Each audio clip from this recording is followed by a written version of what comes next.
받으실 하나님의 말씀은 신약성경 사도행전 1장 9절로 14절까지 말씀입니다. 신약성경 187면에 있습니다. 사도행전 1장 9절로 14절까지의 말씀 받들어 봉독합니다. 이 말씀을 마치시고 그들이 보는데 올려져 가시니 구름이 그를 가리어 보이지 않게 하더라. 올라가실 때 제자들이 자세히 하늘을 쳐다보고 있는데 흰옷 입은 두 사람이 그들 곁에 서서 이르되 갈릴리 사람들아 어찌하여 서서 하늘을 쳐다보느냐. 너희 가운데서 하늘로 올려지신 이 예수는 하늘로 가심을 본 그대로 오시리라 하였느니라. 제자들이 감람원이라 하는 산으로부터 예루살렘에 돌아오니 이 산은 예루살렘에서 가까워 안식일에 가기 알맞은 길이라. 들어가 그들이 유하는 다락방으로 올라가니 베드로, 요한, 야고보, 안드레와 빌립, 도마와 바돌로메, 마테와 및 알페오의 아들 야고보, 셀로신 시몬, 야고보의 아들 유다가 다 거기 있어 여자들과 예수의 어머니 마리아와 예수의 아우들과 더불어 마음을 같이하여 오로지 기도에 힘쓰더라. 아멘. 저는 오늘 주님이 승천하신 후 120문도가 행한 일, 지난 주일에 말씀에 이어서 사도행전 1장의 말씀을 나누고자 합니다. 자, 성도 여러분, 어떤 일을 잘 하기 위해서는 그 전에 미리 준비하는 과정이 필요합니다. 그래서 예수님은 공생의 사역을 시작하시면서 하나님의 뜻 가운데 제자들을 부르시고 세우신 것입니다. 예수님의 12제자, 사도들은 한 사람 한 사람 주님으로부터 직접 부르심을 받고 자기들의 익숙한 옛 삶의 터전을 떠남으로 제자의 길을 걷게 되었습니다. 베드로, 안드레, 야고보, 요한, 갈릴리 바다의 어부들은 배를 버리고 그물과 집을 뒤로 한 채 예수님을 따라 나섰고, 세리마태도 로마 제국의 세금을 거두며 자기 유익을 잘 챙기던 안전한 자유를 버리고 예수님을 따라 나섰고, 이렇게 제자들은 자기들에게 그동안 더없이 중요했던 모든 이 외적인 것을 일단 내려놓음으로써 빈손으로 맨몸으로 예수님과 동고동락하는 새로운 삶으로의 부르심에 순종해서 따라 나선 건데, 여러분 3년 반 동안 주님과 함께하는 가운데 많은 걸, 놀라운 걸 보고 듣고 귀한 가르침을 받고 배웠으나 그 훈련으로는 제자들이 아직 온전해진 것이 아니었습니다. 왜냐하면 3년 반 동안의 사역을 마무리하시면서 예루살렘에 입성하신 예수님이 여러분 체포되고 신문받고 고난당하시며 십자가에 못 박혀 처참하게 죽으신 일이 일어나게 되자, 그 일이 들이닥치자 모든 제자들은 여러분 예수님을 버리고 도망치는 배신자, 실패자가 되고 말았기 때문입니다. 가룟 유다 진짜 나쁜 놈이죠. 팔아넘겼고, 베드로도 호언장담했지만 부인하고 다른 제자들 다 도망갑니다. 여러분 예수님의 십자가 고난을 얼마 앞둔 그 시점에서도 제자들 사이에는 서로 누가 더 큰 자냐, 누가 장차 더 높은 자리에 앉아서 예수님과 함께 세상을 다스릴 자격이 있느냐, 이걸 놓고 철없는 다툼이 있었다는 사실을 성경은 숨기지 않습니다. 성격이 불같고 조급하고 충동적이며 자기 과시적인 베드로, 의심이 많아서 확인해 봐야만 믿을 수 있어 우기는 도마, 이성적이고 계산적인 머리 핑핑 돌아가는 빌립, 다른 제자들보다도 자기들을 가장 높은 자리에 앉혀달라고 간청했던 야고보, 요한, 이런 제자들의 성격과 기질의 특징은 3년 반 동안 예수님을 믿고 따랐어도 다 다루어지지 않았고, 여러분 주님이 몇 차례 예고를 했지만 그분이 대적들에 의해 고난당하시고 처형당하시는 비극이 갑자기 현실이 되자 제자들은 뿔뿔이 흩어져 도망쳐 버렸고, 단 한 명의 예외라면 애제자 요한을 들 수 있겠죠. 왜? 끝까지 십자가미까지 따라갔으니까. 그러니까 요한 빼고는 다 도망가고, 이후에 다시 한 곳에 모인 그들은 문을 꼭꼭 걸어 잠그고 두려움에 사로잡혀 벌벌벌 떨고 있었으니 어떻습니까? 예수님의 모든 수고와 헌신이 정말 허무하게 아무 결실 없이 끝나는 것처럼 보이는 상황이 아닙니까? 제자들을 친히 부르시고 가르치시고 훈련하시는데 주님은 3년 반 동안 많은 공을 들이셨습니다. 그런데 막상 십자가 죽음이라는 폭탄이 강탈을 하니까 남는 것은 낭패와 실망, 두려움과 좌절이라는 폐허더미뿐 아무 소망이 없고 의욕도 없고 대책도 없이 주님을 배반한 죄책감에 현실의 무게에 짓눌려 어쩔 줄 몰라 하는 제자들이니 인생 무상, 삶의 회의, 이게 결론인 건가요? 예수를 믿어도 결국 남는 건 아무것도 없다, 이건가요? 자, 그런데 예수님은 사망 권세에 매여서 무덤 안에 갇혀서 썩어지시는 게 아니라, 여러분, 사흘째인 주일 새벽에 사망 권세 깨뜨리시고 무덤 문을 열고 새 생명으로 부활하신 줄 믿습니다. 주님은 부활하시는 거예요. 부활이라는 말은 위대한 말이에요. 그리고 주님이 40일이라는 추가적인 기간 동안에 계속 이 땅에 머무시며 제자들에게 특별 교육, 특별 훈련을 실시하셨습니다. 그가 고난받으신 후에 또한 그들에게 확실한 많은 증거로 친히 살아계심을 나타내사 40일 동안 그들에게 보이시며 하나님 나라의 일을 말씀하시니라. 여기서 우리는 부활하신 예수님이 제자들에게 특별히 교육하시고 훈련하시는 것이 첫째, 말씀을 가르치시는 것이라는 사실과, 둘째, 그 가르치시는 말씀의 핵심 주제가 다른 무엇이 아니라 하나님의 나라, 즉 하나님께서 친히 임재하시며 다스리시는 것에 대한 것이라는 점에 주목할 필요가 있습니다. 여러분, 기독교 신앙에서 가장 중요한 것은 하나님의 말씀을 모든 것의 중심에 두는 것입니다. 따라합니다. 신앙은 말씀 신앙이다. 여러분, 하나님을 잘 믿는다, 이게 뭘까요? 하나님을 잘 믿는다, 결국 하나님의 뜻인 그분의 말씀을 잘 알고 그 말씀의 생각과 말과 행동, 관계, 상황 모든 것을 맞추는 것이 하나님을 잘 믿는 거예요. 아멘. 말씀은, 믿음은 감정이 아니에요. 하나님 사랑에 막 마음이 뜨거워요. 근데 그 감정은 금방 식어버려요. 여러분, 그렇게 하나님의 말씀을 인정하고 높이며 말씀을 이루는 것이 바로 하나님의 나라가 이 땅 위에 우리의 삶과 세상 속에 이루어지게 되는 것입니다. 아멘. 아멘. 엠마오로 길을 가고 있던 두 제자에게 부활하신 주님이 다가오십니다. 하지만 그들은 주님을 몰라봤습니다. 주님이 길 위에서 그들에게 구약의 말씀을 풀어주시며 그리스도에 대해 증거를 해주셨을 때 그들은 주님을 몰랐지만 마음이 뜨거워졌다, 마음에 불이 타올랐다, 나중에 고백을 합니다. 이처럼 주님의 진리 말씀, 그냥 글자와 소리인 말씀이 아니라 여러분, 살아 움직이는 레마의 말씀으로 마음을 풍성히 채우고 마음을 다루는 것이 첫 번째로 중요한 경건의 훈련인 거예요. 여러분은 말씀을 가까이 하고, 아멘, 말씀으로 다루어지길 바랍니다. 말씀이 없으면 안 돼요. 말씀. 어느덧 제자들과 함께 하시는 이 40일의 특별 기간, 말씀을 새롭게 가르치시는 훈련 기간이 끝나게 되자 주님은 우리가 지난주에 살펴본 대로 사도행전 1장 8절에 유명한 지상명령을 남기시고 그들이 직접 보는 앞에서 이제 하늘로 올려주시는 겁니다. 이 말씀을 마치시고 그들이 보는데 올려져 가시니 구름이 그를 가려 보이지 않게 하더라. 올라가실 때 제자들이 자세히 하늘을 쳐다보고 있는데 흰 옷 입은 두 사람이 그들 곁에 서서 이르되 갈릴리 사람들아 어찌하여 서서 하늘을 쳐다보느냐.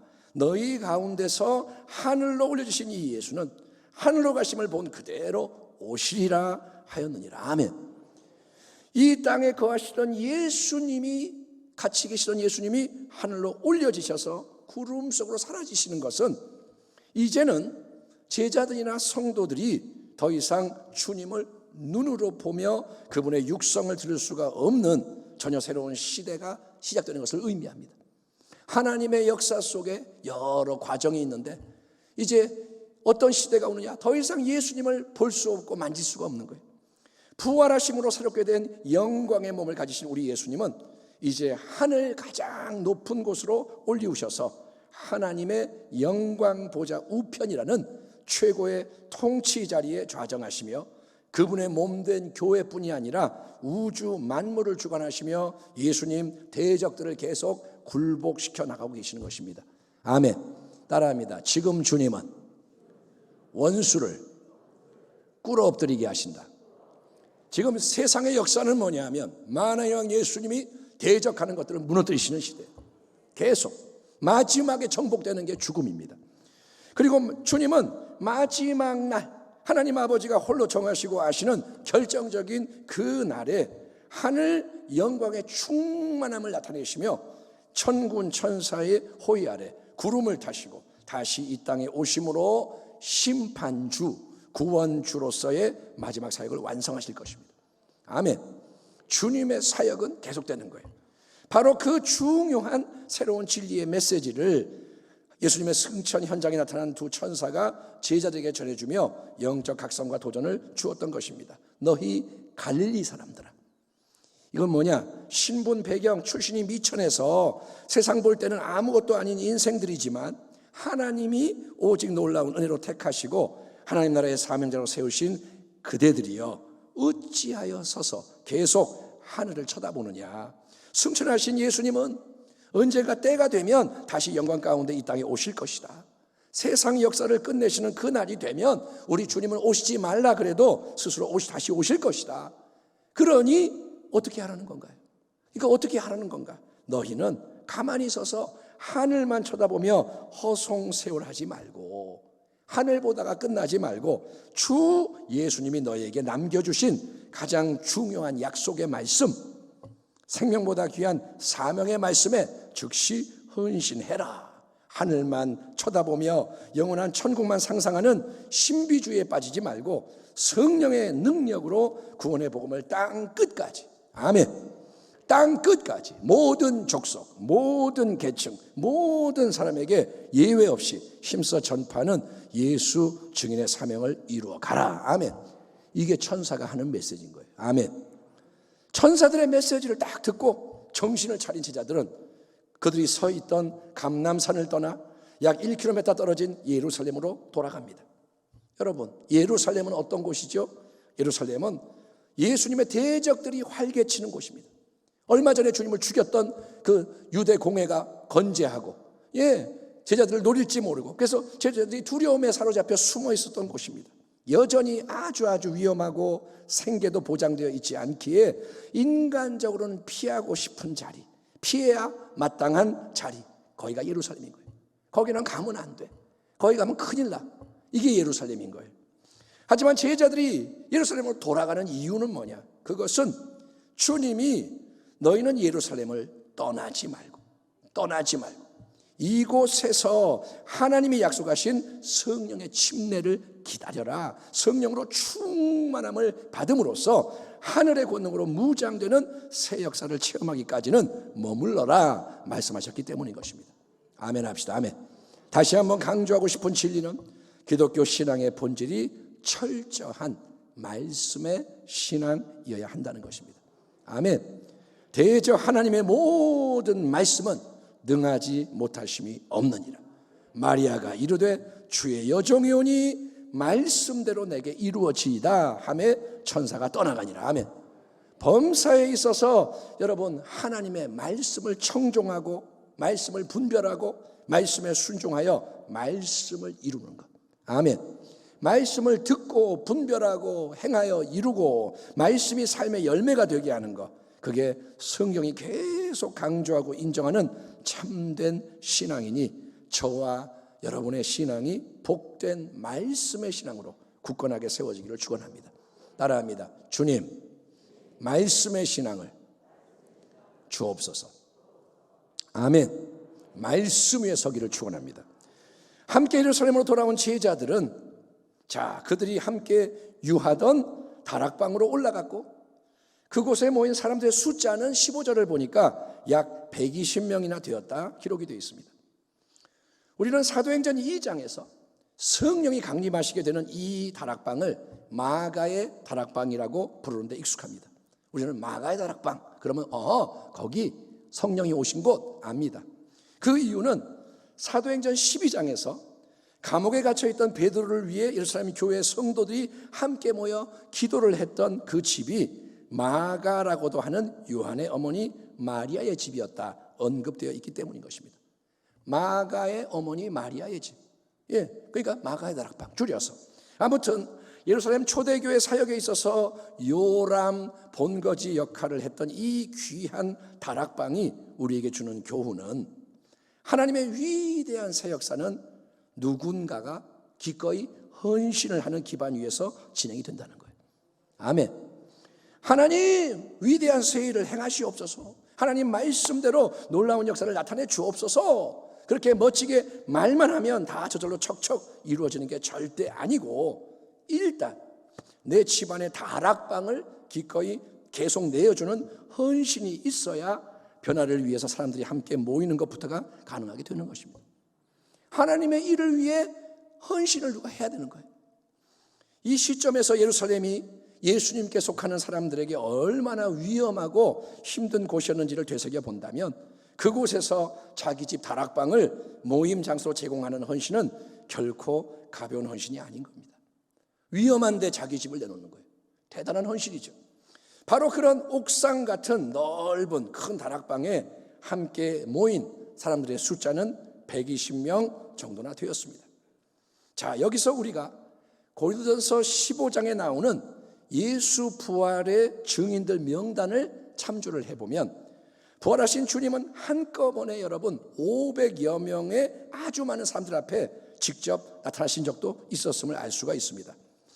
내가 받은 것을 먼저 너희에게 전하였노니 이는 성경대로 그리스도께서 우리 죄를 위하여 죽으시고 장사 지낸 바 되셨다가 성경대로 사흘 만에 다시 살아나사 게바에게 베드로에게 보이시고 후에 12 제자에게와 그 후에 500여 형제에게 일시에 보이셨나니 그 중에 지금까지 대다수는 살아있고 어떤 사람은 잠들었으며, 그 다음에 몇몇 증인들이 이어집니다.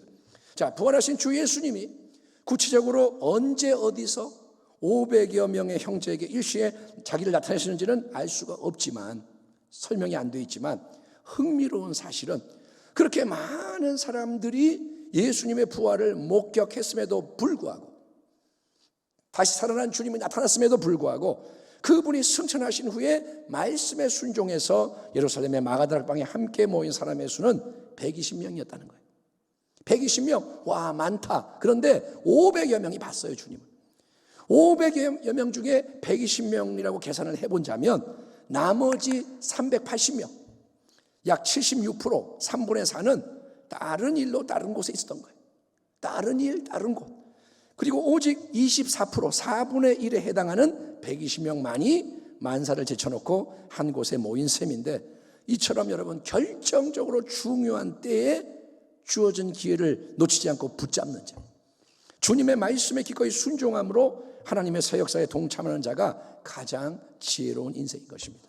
따라합니다. 기회를 붙잡아라. 아멘. 기회가 주어졌는데 500명이 예수를 본 게 뭐냐? 기회를 받은 건데, 그런데 놓치는 자가 많다는 거예요. 예. 누가는 함께 모인 120문도 속에 11명의 제자들과 여인들, 그리고 예수님의 어머니 마리아와 예수님의 친동생들이 포함되어 있었음을 우리에게 알려줍니다.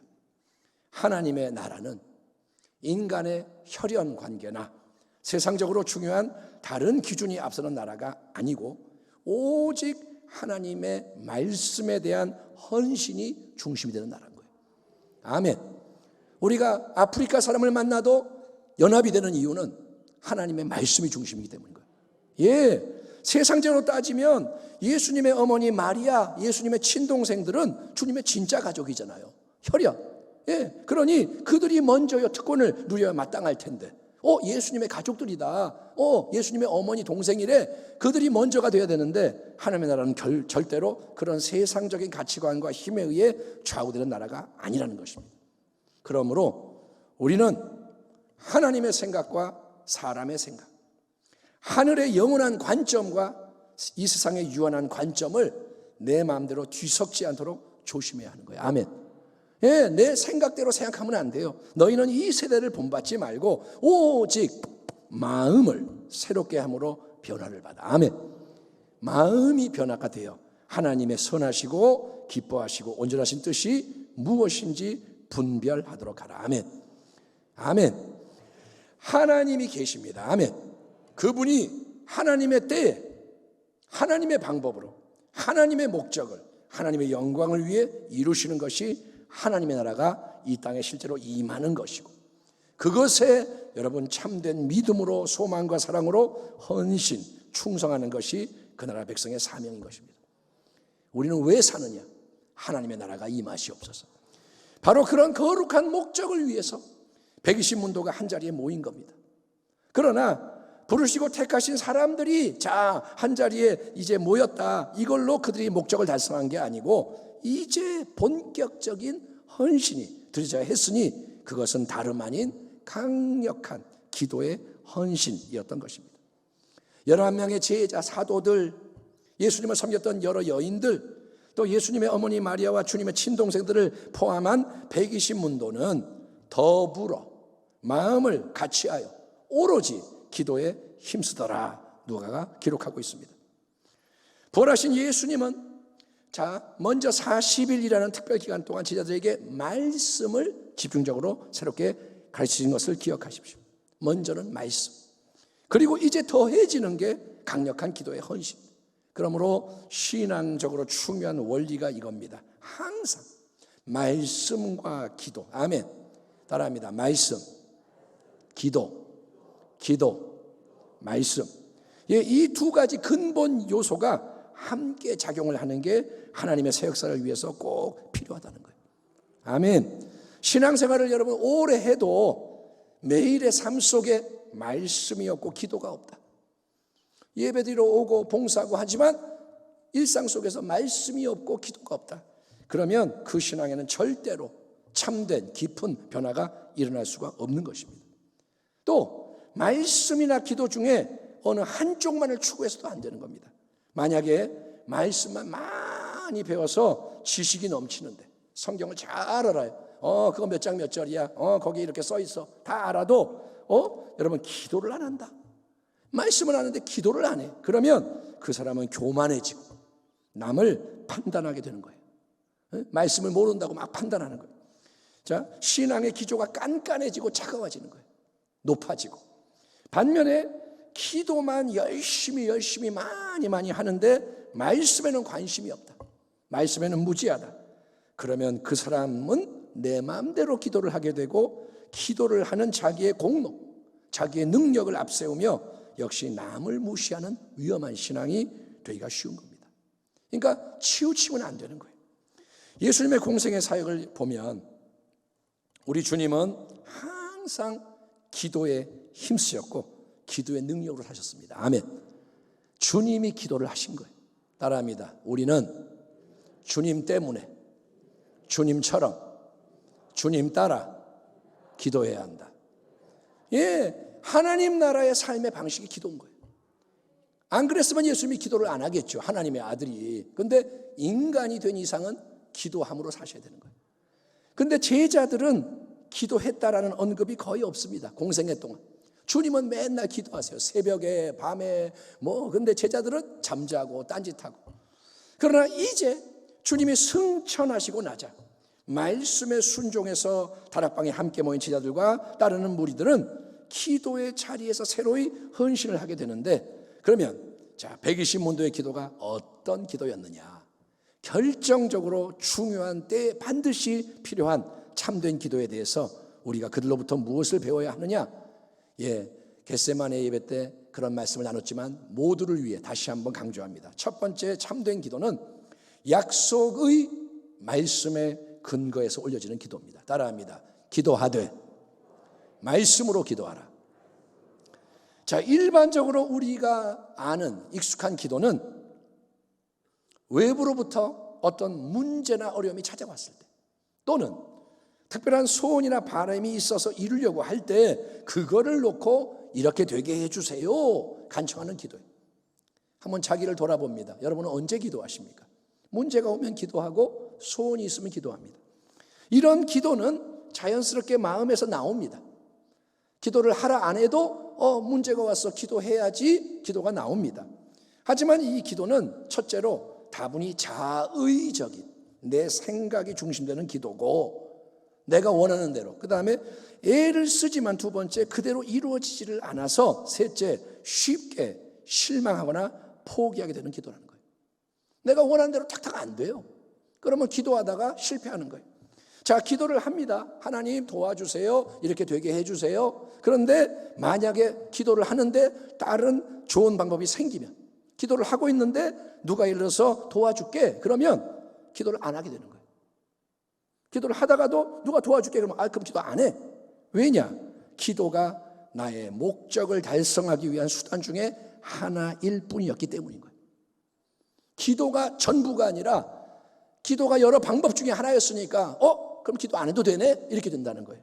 그러나 성경을 통해 우리가 도전받는 참된 기도는 그런 기도가 아니고 여러분 하나님의 말씀에 근거해서 올려지는 믿음의 기도라는 거예요. 아멘. 승천하기 전에 예수님이 최우선적으로 너희는 예루살렘에 계속 머물며 하나님 아버지께서 약속하신 선물을 받기까지 기다려라. 그리고 그렇게 받은 참된 능력을 가지고 나의 증인이 되어라 말씀을 남기셨습니다.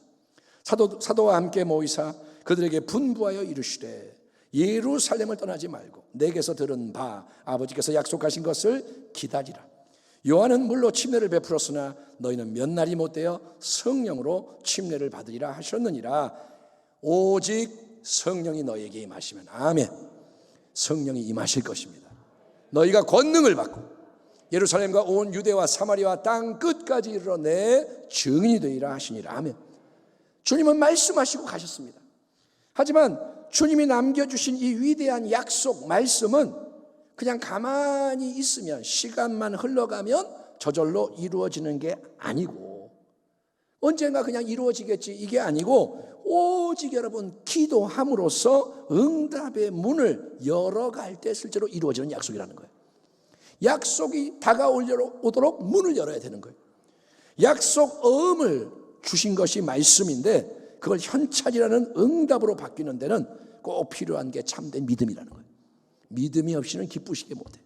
아멘. 믿음이 없으면 안 돼요. 안 이루어져요. 그리고 참된 믿음의 생생한 호흡이 말씀에 근거한 기도인 것입니다. 그러므로 우리의 기도 방식이 내용이 이제 이렇게 바뀌면 좋겠습니다. 주님이 이렇게 말씀하셨습니다. 저는 약속의 말씀을 받았습니다. 그 말씀이 그대로 이루어지리이다.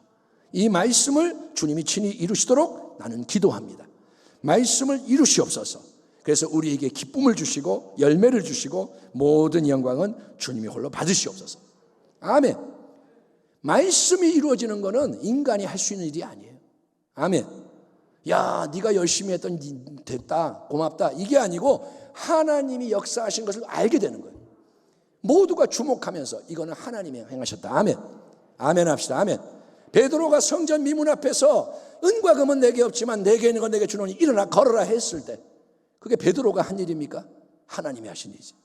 그래서 복음이 전파되는 거예요. 3,000명 5,000명이 돌아오는 거예요. 여러분 하나님은 그런 영광을 받기 원하시는 거예요.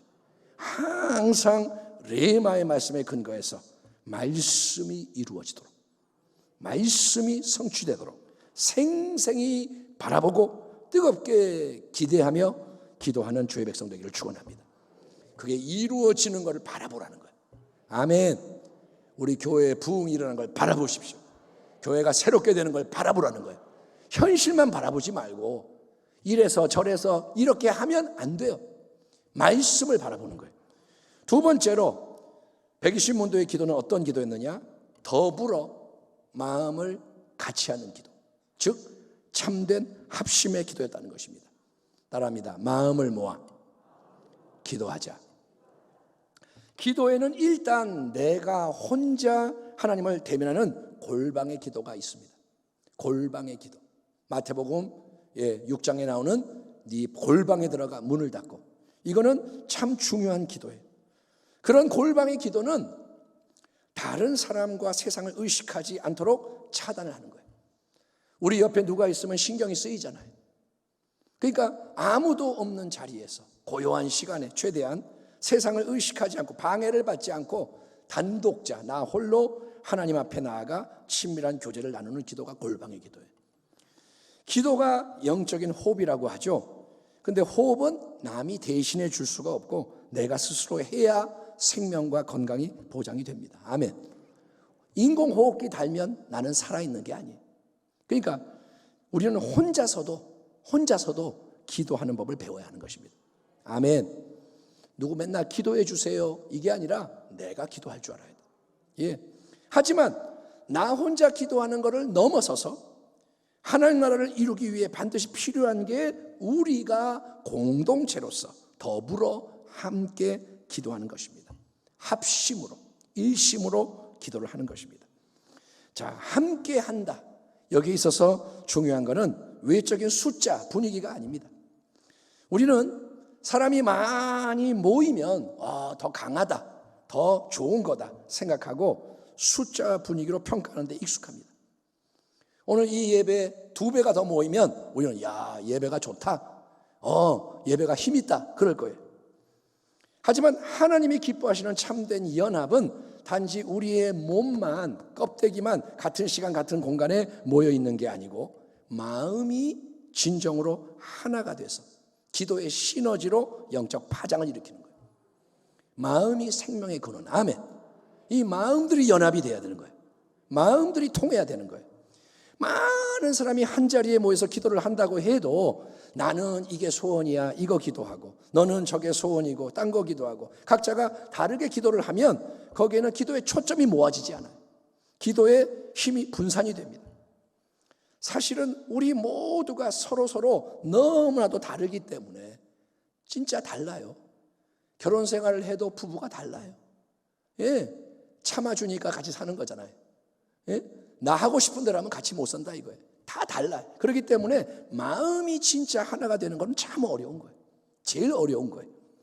하나가 되려면 나를 주장하지 않아야 되는데 그게 잘 안 되는 거예요. 예, 그래서 겉으로는 공동체를 이룬 것처럼 보여도 하나가 되는 게 쉽지가 않은데 모두가 100명이든 1000명이든 10,000명이든 더불어 같은 마음을 품고 기도를 하려면 오직 한 분, 주 예수님, 그리고 그분의 진리 말씀이 각 사람의 중심, 모두의 구심점이 되어야 하는 겁니다. 예수님이 진짜 중심이 돼야 돼요. 아멘. 예, 목사님이 중심이 아닙니다. 예수님이 중심인 거예요. 누구도 인간이 중심이 아니에요. 예수님이 중심인 거예요.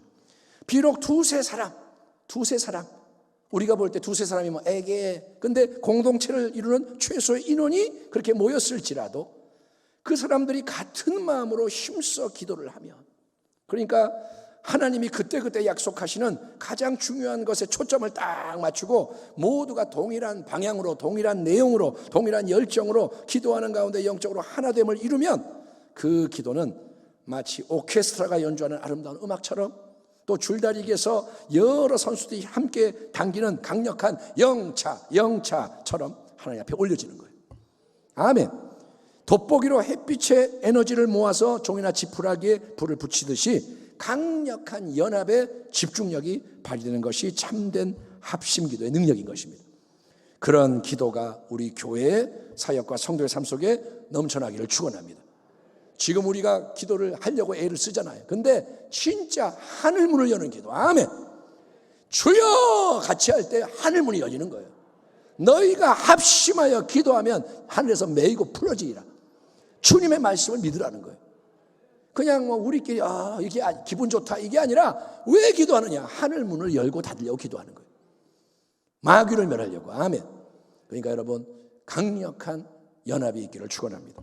세 번째, 오직 기도에 힘쓰며 인내하는 기도, 끈질기게 전념, 매진, 올이라는 기도가 120문도의 기도였습니다. 자, 120문도가 한자리에 모여서 기도를 일심으로 합심으로 합니다. 기도합니다. 하지만 5분, 10분, 1시간 하루 기도하니까 말씀대로 사역사가 일어나느냐? 그렇지 않습니다. 120문도의 기도 헌신은 상당한 기간 동안 계속 이어져야 했던 것입니다. 돋보기로 태양의 에너지를 모으려면 집중을 해야 됩니다. 초점을 맞춰야 하는데 이렇게 초점을 맞추는 거예요. 예? 근데 잠시 0.5초 딱 맞췄다고 불이 확 붙느냐? 아니잖아요. 중요한 거는 그렇게 초점을 맞춘 집중된 상태가 계속 유지돼야 하는 거예요. 초점을 맞추고 견뎌야 돼요. 고개를 딴 데 돌려도 안 되고 손 방향 틀어도 안 되고 흐트러지면 안 되고 계속 집중해서 맞추는 가운데 열기가 더해져야 하는 것입니다. 아멘. 열기가 계속 더해지는 거예요. 그게 바로 전념, 매진, 올인하면서 끈질기게 인내하는 기도라는 거예요. 따라합니다. 끈질겨야 한다. 인내해야 한다. 우리는 마귀보다 끈질겨야 돼요. 마귀가 만만치 않아요. 마귀는 사람보다 끈질겨요. 그래서 우리가 자꾸 넘어지는 거예요. 마귀를 이겨야 돼요. 120문도가 계속 여러분 다락방 안에만 거기 머물면서 하루 24시간 내내 기도만 했을까요?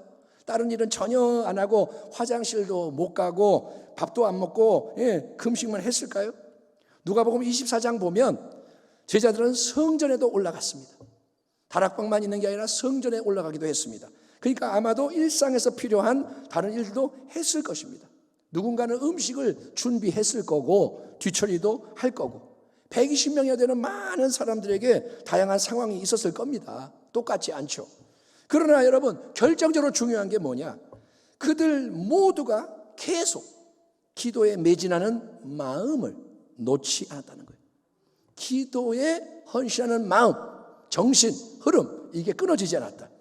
그들은 몇 날이 못되어 성령으로 침례를 받을 것이다 주님의 약속을 받았지만 구체적으로 정확하게 며칠 동안 기도하며 기다려야 하는지를 몰랐습니다. 열흘이 지나서 오순절 날에 성령이 임하실 거다 예수님이 미리 말씀해 주지 않으셨어요. 얘들아 열흘만 고생해라 성령 받게 된다. 그러면 자 하루 지났다 9일 남았다 이렇게 한단 말이에요. 작정기도. 그런데 그들의 기도는 그런 날짜가 정해진 기도가 아닌 거예요. 그렇게 막연한데도 몇 날이 못 돼요. 그러니 언제인지 모르지만 그들은 115는 일단 결단을 하고 순종을 했습니다. 그게 시작하는 거예요. 그게 일단은 중요한 거예요. 따라합니다. 생각하지 말고 따지지 말고 순종하자. 일단은 뜻을 정하는 거예요. 나 기도하겠습니다. 아멘. 생각을 너무 많이 하지 말라는 거예요. 일단은 결단하고 시작하는 거예요. 그게 엄청나게 중요해요. 왜냐? 시작하는 순간 문이 열리는 거예요. 새 일들이 시작이 되는 거예요. 그리고 그들 모두는 시작했을 뿐 아니라 계속해서 집중하며 인내함으로 기도를 더합니다. 기도하고 또 기도하고 또 기도하고 또 기도하고 그렇게 기도는 쌓여야 하는 겁니다. 그리고 쌓이는 기도 속에서 어떤 일이 일어나느냐? 내가 다루어지고 변화되는 역사가 진행이 되는 거예요. 같은 기도를 하는 것 같아도 계속 기도하면 내 마음과 중심이 변화가 돼요. 믿음이 더 새로워지고 강해지고 아멘. 연합이 동독해지는 걸 믿으시기 바랍니다. 말씀을 끝맺겠습니다. 지금 세상이 돌아가는 것을 지켜보면서 지금 되어지는 이 일들의 뉴스나 접하면서 또 사도행전의 말씀을 나누면서 더욱 실감하게 되는 게 바로 지금이 우리 모두가 은혜 받아야 할 때 성령 침례 새롭게 받고 하늘의 능력으로 무장되어야 할 때라는 사실인 거예요. 지금이 엄청 중요한 때. 아멘. 지금이 기회예요. 그래서 우리도 사도행전 1장의 120문도가 예수님이 승천하신 후에 즉시 행했던 그 일에 헌신을 하는 게 신앙의 지혜입니다. 그들이 더불어 마음을 같이하여 오로지 기도에 힘쓰더라. 아멘.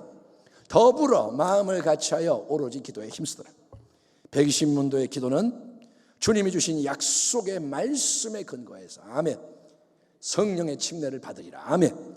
온전히 합심하여 같은 마음 오로지 기도에 매진하며 계속 전진했던 인내의 기도였고 그 기도는 오순절 성령 강림의 위대한 응답을 가져왔습니다. 그와 같은 기도의 복된 헌신에 동참하는 자가 되어야 하지 않겠습니까? 여러분은 어떻게 하시겠습니까?